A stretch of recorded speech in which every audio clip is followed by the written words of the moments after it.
விஜய் வந்து திமுக எதிர்ப்பு ஓட்டுகளை பிரிக்கிறார். இப்போ அந்த திமுக எதிர்ப்பு ஓட்டுகள் இன்னைக்கு யார் யாருக்கு போகும்? இன்னைக்கு அதிமுக பாஜக கூட்டணியில் இருக்கு. ஆல்ரெடி நாம் தமிழர் கட்சி இருக்காங்க. இப்போ இவங்க 2 பேர் மட்டும் எடுத்துட்டு இருந்ததை இனி 3வது ஒரு நபர் வந்து எதிர்ப்பு வாக்குகளை வந்து அவர் எடுத்துக்கிறார். ஸோ அப்போ அது யாருக்கு அட்வான்டேஜ்னா திமுகவுக்கு மேஜர் அட்வான்டேஜா இருக்கும். அவங்க ரொம்ப ஈஸியா வந்து ஆட்சிக்கு வந்துருவாங்க. திரும்பவும் திமுக ஆட்சி அமையறதுக்கு தான் அதிக வாய்ப்புகள் இருந்தது. இது வந்து விஜய் கட்சி ஆரம்பிச்சு மாநாடு நடத்தி கொடி அறிமுகப்படுத்தி இதெல்லாம் நடக்கிற போது இதுதான் நிலைமை.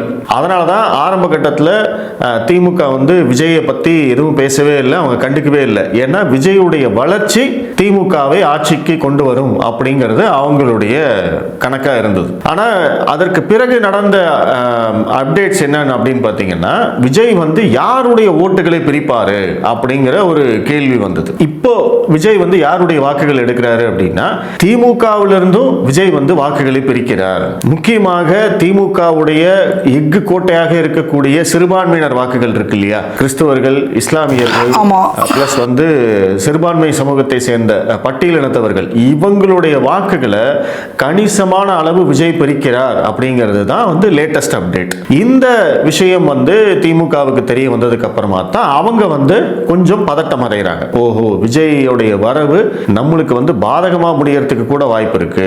ஏன்னா இப்போதைக்கு நிலைமைக்கு இந்த வாக்குகள் பிரிக்கிறாரு, பிளஸ் அதிமுகவுடைய வாக்குகள் எடுக்கிறாரு, நாம் தமிழர் கட்சியிலிருந்து வாக்குகள் எடுக்கிறாரு, ஈவன் பாஜகவிலிருந்து கூட வந்து வாக்குகளை பிரிக்கிறார் அப்படின்னு வந்து பாண்டே அவர்கள் சொல்றார்.